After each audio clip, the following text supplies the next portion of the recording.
hijo pródigo, que era hijo de Enosh, que era hijo de Set, que era hijo de Adán, que era hijo de Elohim, dice Lucas en el capítulo 3. Adán, el hijo de Yahweh. Elohim tiene un pecador descarriado por hijo, y ese muchacho descarriado surgió originalmente del corazón de Elohim, fue creado por él. Fue creado de la gloria de Elohim y era una criatura radiante, y ese niño, muerto en pecado, sigue siendo el hijo de Elohim, pero es un hijo pródigo. Algunos padres pueden repudiar a sus hijos, pero el padre del hijo pródigo nunca dijo que ese muchacho descarriado no era su hijo. Las escrituras dicen que los tales se convierten en hijos de Hasatán, pero sin embargo la gente todavía tiene un doble derecho sobre ellos. Son suyos por creación y son suyos por derecho de redención. Estos muertos en delitos y pecados necesitan ser salvados, convertidos y regenerados. Necesitan arrepentirse y volver a casa, pero cuando lo hacen, el padre afligido se alegra y dice: porque mi hijo, estaba muerto y ha vuelto a la vida, estaba perdido y ha sido hallado. Elohim es un padre afligido. También trae dolor a nuestro corazón pensar que nuestro Elohim y Padre ha perdido a sus hijos. Pero a las profundidades de la depravación, la miseria, el vacío, la tristeza, el dolor, el desastre, el hijo pródigo finalmente llega, toca fondo. Es bueno para él que toque fondo, porque finalmente destruye el orgullo y la arrogancia, la independencia, la individualidad, la maldad y rebelión en su corazón. Valdría la pena nuestro tiempo para considerar con oración el significado profundo de las palabras penetrantes del profeta de Yirmeyá, que dice: tu propia maldad te castigará y tus rebeliones te reprenderán.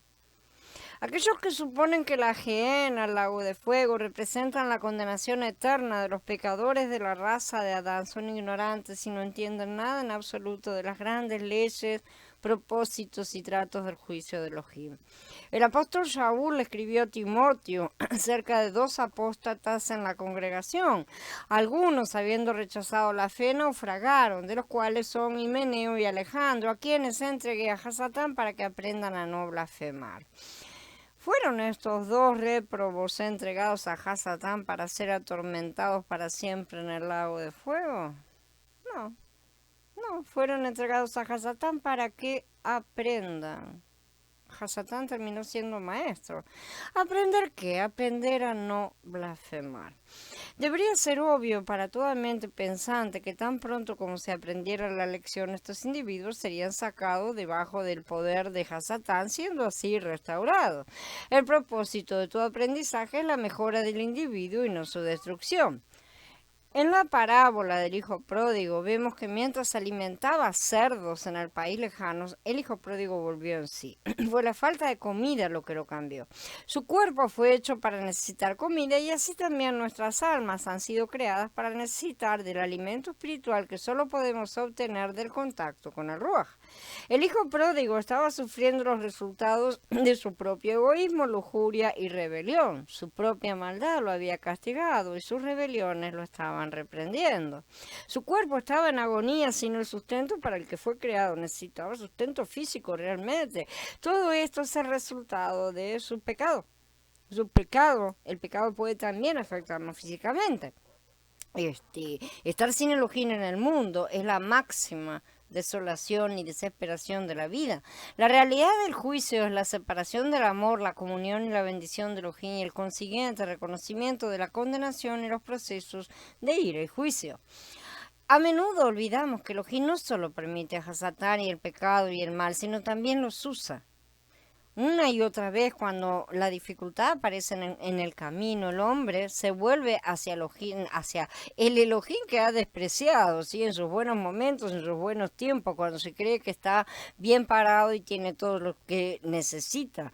Muchos soldados que lucharon en guerras pasadas encontraron que el peligro y la privación volvieron sus mentes hacia Elohim. Eso no sucedería hoy porque la humanidad ha cambiado completamente, ¿no es cierto? Pero en aquella época la gente todavía se volvía hacia su creador. Las trincheras curan el ateísmo, dicen, o al menos lo hacían antiguamente, ¿sí? Cuando el hombre conservaba todavía vestigios de su relación con su creador. Estos cambios son provocados por presiones externas, pero eso no se debe a que Elohim coaccione al hombre, sino a que Elohim trae sobre él experiencias que cambian sus actitudes y prioridades para su bien. Elohim trae tales experiencias a los hombres no con odio vengativo, sino con amor. Es demasiado sabio para equivocarse y demasiado amoroso para ser cruel. Sus castigos son con medida y para corrección en todo tiempo. Algunos argumentan que debido a que afirmamos que los juicios de Elohim no son eternos sino correctivos, enseñamos una redención del infierno. Nos acusa de creer que el infierno puede lograr en un hombre lo que la misericordia y la sangre de Yeshua no pudieron lograr. Hace muchos años, Charles Finney, respetamos su ministerio, fue un gran predicador realmente, se opuso a la enseñanza de la salvación definitiva de todos mediante el ridículo. Finney era un maestro de las acusaciones y dijo que aquellos que fueran salvos después de que terminara esta era de gracia cantarían sin cesar gracias al infierno que nos salvó con nuestro propio sufrimiento. ¿Cuánto peso tiene esta crítica? Era un predicador muy reconocido. Es una verdad maravillosa que solo Mashiach puede salvar. No hay otra manera. Nunca sería a través de un tiempo de purificación que el hombre será salvo, sino que a través de esa corrección y purificación aprenderá y aceptará la salvación que Yeshua proporciona.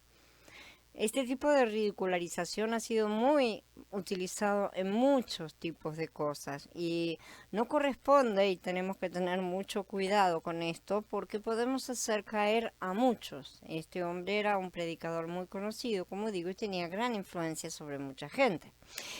Hay una cosa que debe resolverse antes de que cualquier hombre pueda venir a Mashiach y ser salvo. La rebelión del hombre debe ser eliminada. Su orgullo, su confianza en sí mismo, la terquedad, confianza en las cosas, los placeres que condenan y alejan a Elohim, todo tiene que ser quebrantado. El problema es que la mayoría de los cristianos solo han aceptado la salvación, o sea, la puerta de entrada, pero no el camino de santificación, que es la purificación para santidad. Consideran que eso es suficiente. Muchos siguen con vidas tan divididas que aunque afirmen ser creyentes, nadie podría creerles a ellos. Muchos ni siquiera se atreven a afirmarlo, a pesar de levantar el argumento de que alguna vez creyeron, pero la gran mayoría ni siquiera se cuestiona y se convencen de que sus pobres vidas llenas de sí mismos son vidas de creyentes. Y aquí es donde entra el juicio. El juicio destruye el poder de la mente carnal que ciega, que es enemistad contra Elohim, pero el juicio no concede redención. Nadie dice que este juicio vaya a conceder la redención, pero sí va a romper la rebelión. Rompe la obstinada voluntad del hombre, pero la redención se compró en el madero. Muchos creen que han aceptado a Yeshua como su Salvador, pero él asegura que muchos serán rechazados y serán creyentes. Entonces es hora de que los creyentes revisen su posición delante del Adón y acepten la corrección. Es un asunto pequeño para Elohim romper la resistencia de los hombres. Los hombres sin Elohim viven como animales, comen, duermen, se entretienen, trabajan, pero no están en contacto con Elohim en absoluto, no tienen lugar en sus pensamientos ni en sus vidas. Finalmente el hombre despierta. Muchos hombres se vuelven al Padre en momentos de agonía y terribles pruebas, como en la guerra, ataques, enfermedades, pérdidas de seres queridos. ¿Acaso han sido redimidos por esas probaciones? ¿Será que la salvación les ha venido por haber estado en la guerra o por haber perdido algún ser amado? Nadie dice eso, ¿verdad? Ciertamente que no. Tal vez esas situaciones los hayan impulsado a buscar al Padre, pero las situaciones nos salvan. De la misma manera, un periodo de corrección como reemplazo de un infierno eterno no salvará a nadie, pero sí dispondrá a muchos, a todos en realidad, a aceptar a Yeshua. Y esta corrección no tiene nada que ver con la terriblemente malvada y sádica imaginería de los infernalizadores. Ahora bien, el hijo pródigo no quería estar en su casa, él se marchó de ahí. Finalmente, el único refugio que le vino a la mente fue esa casa despreciada. Nadie lo obligó a regresar tampoco. Él mismo descubrió su propia necesidad al haberla despreciado junto con el tratamiento amoroso de su padre. Pero no quiso regresar hasta que se le acabó todo el dinero y empezó a alimentar a los cerdos, ¿no es cierto? Y consecuentemente tener que comer la misma comida. Las circunstancias tuvieron que amontonarse en su vida, lo que lo llevó a llegar al lugar donde eligió levantarse e ir al Padre. El corazón del Padre está llamando, llamando, llamando a sus hijos descarriados, vengan a mí. Mucho antes de que el hijo pródigo, ya no con ricas túnicas, sino harapiento, pobre, todo sucio, lleno con hambre, se acercó completamente al padre, ¿no es cierto? Comenzó el camino de regreso y el padre lo vio venir desde lejos de una forma nada que ver como había ido. ¿Será que el padre lo iba a rechazar? No debería decir algo como le di su porción y él se la gastó en toda una vida desenfrenada, ahora que se las arregle. No, de ninguna manera. El padre lo vio de lejos, corrió, se echó sobre su cuello, lo besó sin hacer caso de su inmundicia y sus harapos.